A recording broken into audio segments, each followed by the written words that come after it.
Hi, Abuna. Christ is risen. Truly, He's risen. Hi, Kareem. How are you, Habibi? I'm great, Abuna. Thank you for taking the time to chat with me today. And we're wrapping up the Holy 50 days here, and we wanted to hear from you about what is Brave, and I had some questions kind of follow up about this men's ministry that the diocese is doing. Sure. So BRAVE, it stands for Brothers Resolved to Achieve Valor and Excellence.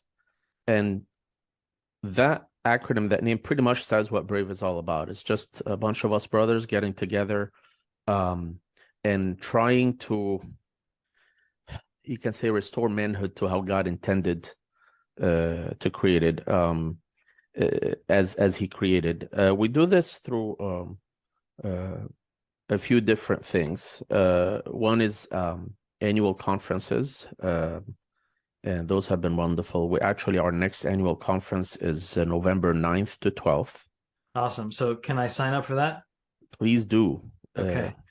So, we're encouraging all the men who are watching to save those dates right now, right? Block off your dates, the 9th through 12th of November 2023, so that we can have you along with us at this Brave conference.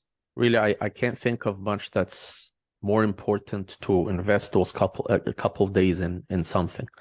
Uh, the men that attended previous conferences, like, were very excited and very glad they took that time. You won't regret it. Yeah, I can second that. What else is Brave about, Abuna? So other than the annual conference, we thought, that's wonderful, but it's not enough just once a year. It's kind of like working out once a year. I don't even do that, I have to admit. But so other than that, we also have local chapters in various cities. We have several of them in different parts of the diocese, and actually we've been contacted by people outside the diocese who want to start local chapters, who, they're catching the news about it.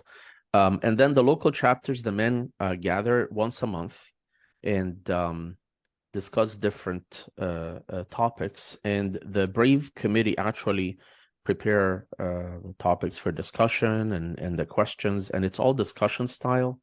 Um, and it's amazing, much needed topics like manhood, fatherhood, friendships, faithfulness, commitment, endurance, purity, like things like that really pertain to all Christians, but particularly to men, that are so much needed. And these conversations are amongst other men, is that correct? And Yes. they take place in your local city and or church, and they encourage kind of this relationship building, right, amongst men, between men, so they can have guy time, if you will, with the support of the church, and kind of help those relationships grow so that we can step up into those roles that God has ordained for us to be in as men. Yes, I tell you,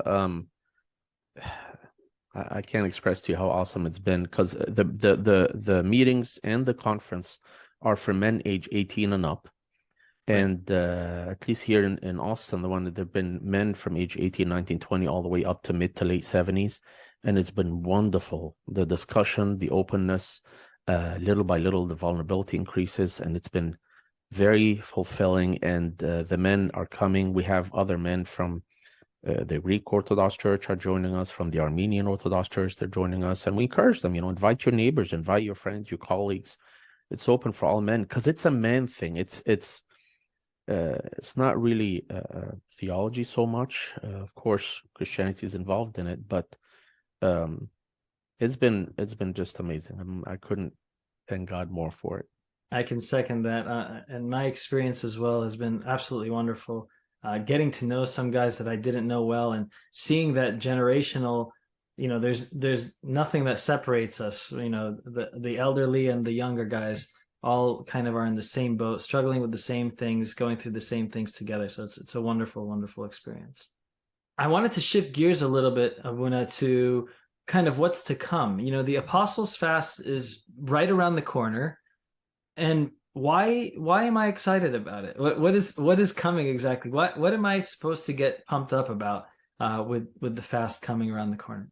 Well, I'll share with you a couple of things as to why I'm excited about it.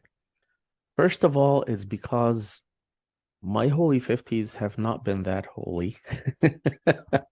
I've been feeding the flesh a little bit too much, feeding my body a little bit too much, literally. So I'm actually looking forward to that because I can't stop myself, and I suffer with it, energy wise and sleep wise and stuff. But seriously though, one of the things I especially love about the Apostles' Fast, other than of course everybody loving to chant Amen, Yeah. is look at the apostles, look at the kind of men they are or they were. When you look at them, you know, there were some simple fishermen, a trader, money lover, tax collector.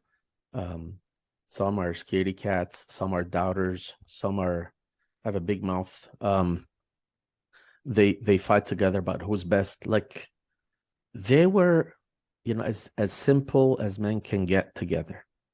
And yet look at their voices went forth throughout the whole face of the whole earth. I mean, they changed the world.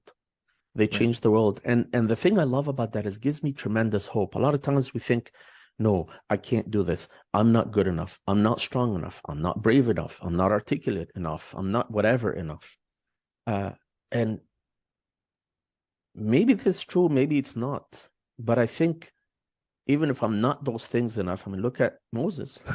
You know, I don't know how to speak. You know, and it's the wrong mindset. It's I'm looking at what I can or cannot do, and that's burdensome and pretty discouraging. I don't Right. think I would do most of the things that I try to do. I agree. It's draining to think that, to put that much pressure on myself to think I have to Exactly. accomplish all these things alone. Exactly. I just need to see what God can do through me. You know, God used a donkey, for goodness sake. You know, God can use anything he wants to, can use anything in creation. So by all means, he can use me. I'm created in his image and likeness, and he put gifts in me that he put in there. And I just need to, with the guidance of my Father confession and with wisdom and balance, to be open to his guidance. I love how it says that God does not call the qualified. He qualifies the called. Mm. And so to just keep your eyes, you know, like how God used these simple men and changed the world with them. So why not me? Because he's the same God. Right. Um, It's a team sport, right? He used the whole 12 apostles for the mission and the yes. ministry. And I think that's another thing that Brave is wonderful about. So we can encourage the men watching this to get together with other men, because something that I might be lacking at, my brother might be really good with. And Mhm. I can, one, get his advice and his guidance, and of course kind of working together like the apostles did. Then we Yes. can reach further. I heard once, if you want to go fast, go alone. If you want to go far, go together. And it's always a nice reminder to kind of link up with someone. Relationship is important. Absolutely. We need camaraderie, and that's a wonderful thing that Brave can provide. And thank you, Buna, for that The reminder. synergy has been Yes, really amazing. yes, absolutely.